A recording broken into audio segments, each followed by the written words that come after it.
Nico et Julie. Paranormal, ça fait un peu peur quand même.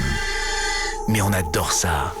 8FM. De retour sur 8FM et Vibrations les amis, on est ensemble jusqu'à 23h. Vous venez de rater une chronique de Julie exceptionnelle. Le lieu le plus hanté d'Angleterre quand même. Le lieu le plus hanté d'Angleterre. Excusez-moi du peu. Exact. Bon, si vous l'avez raté, ne vous inquiétez pas les amis. Cette émission est en podcast sur les sites de Vibrations et de 8FM, donc n'hésitez pas à aller y faire un saut pour pouvoir écouter ce que vous avez raté.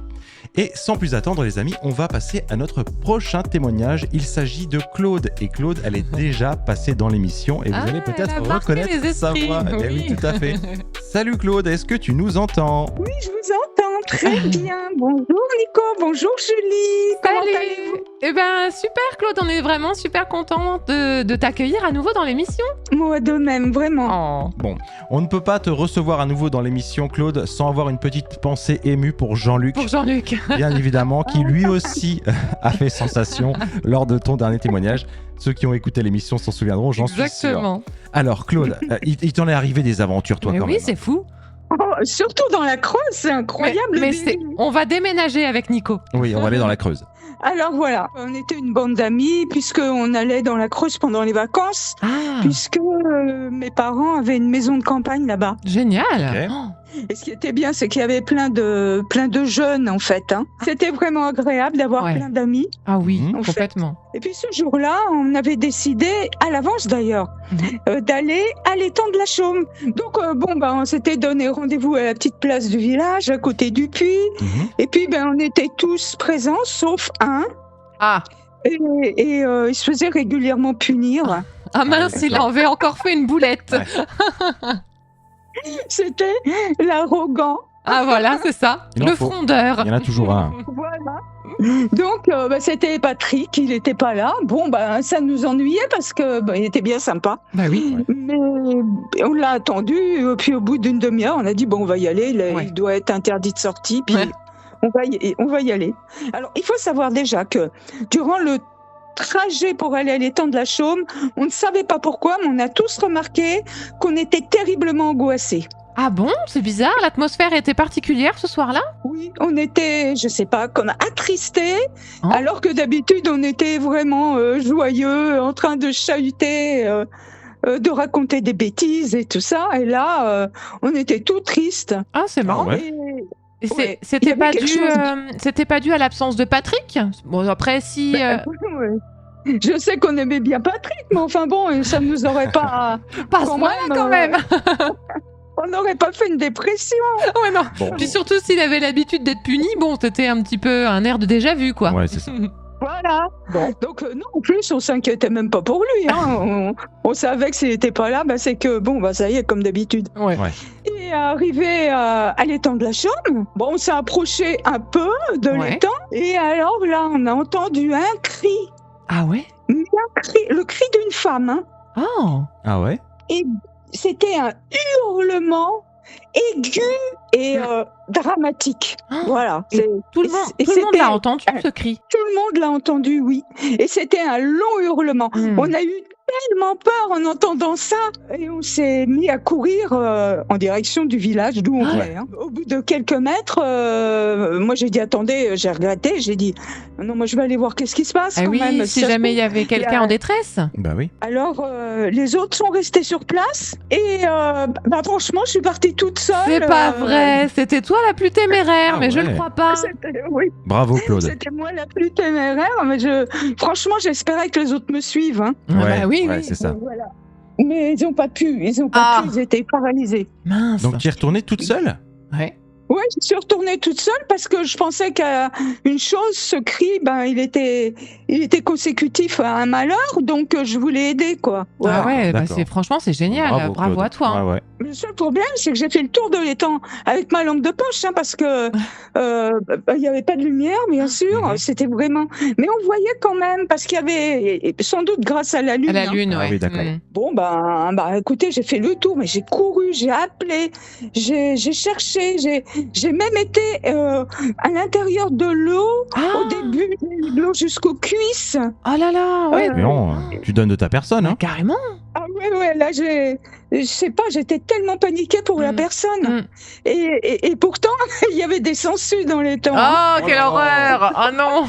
Ouais. Mais j'ai même pas, non, ça va, ils m'ont pas touché cette fois-là.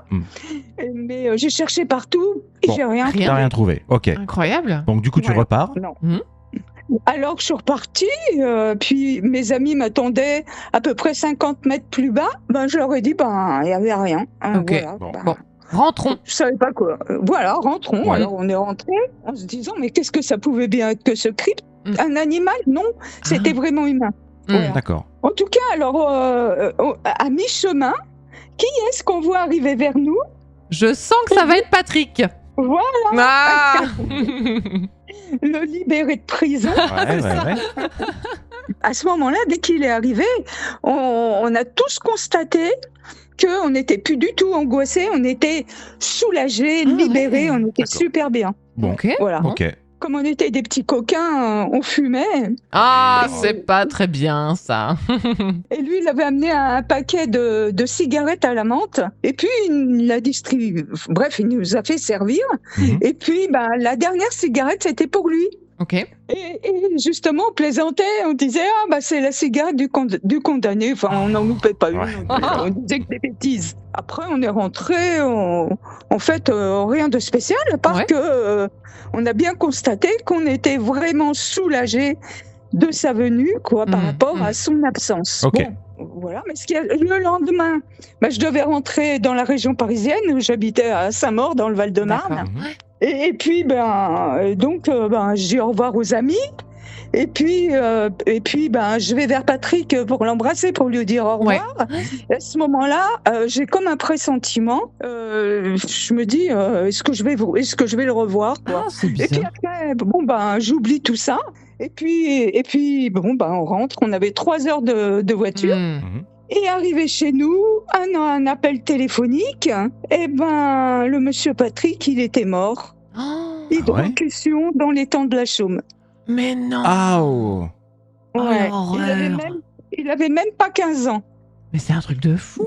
Et le problème de Patrick, c'est que, de toute façon, à chaque fois qu'il allait se baigner, il voulait pas se mouiller avant. Ah oui. Il plongeait directement.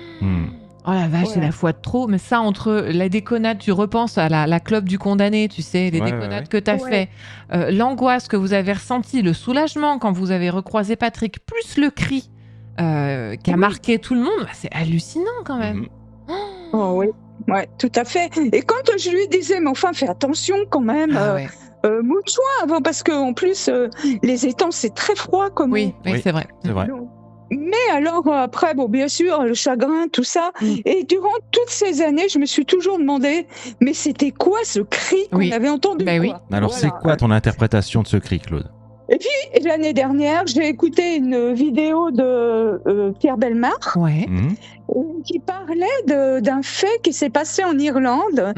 Et c'était une bande de jeunes qui s'étaient réunis dans une maison. Et à un moment donné, ils entendent ce hurlement-là. D'accord. Ah, un peu comme le vôtre. Oui, voilà, comme il le décrivait, tout à fait ça. Et alors là, ils ont paniqué parce que les Irlandais connaissent très bien. Et il paraît que c'est en fait le cri d'une banshee. C'est un avertissement que la mort va frapper un proche de ceux qui l'entendent, en fait. Waouh. D'accord. Incroyable. Donc, mais c'est fou. Donc en fait, vous auriez vous aussi été les témoins d'une manifestation de cette fameuse banshee. Ouais, voilà. Et en fait, ce cri, on l'entend très souvent quand ça doit se passer malheureusement à côté d'un point d'eau. Ah oui.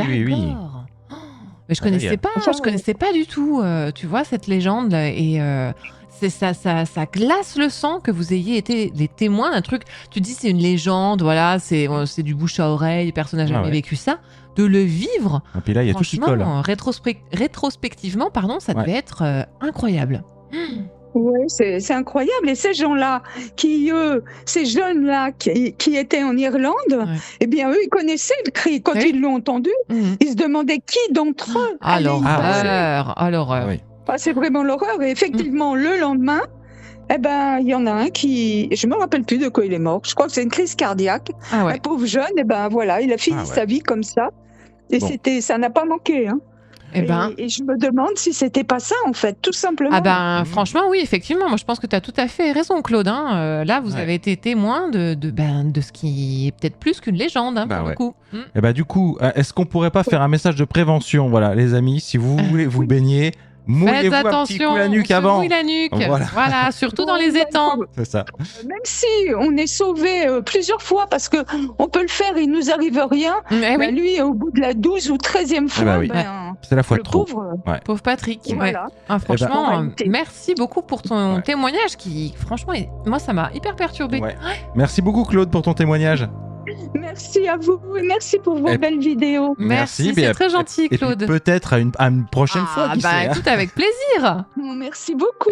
Allez, à bientôt, Claude.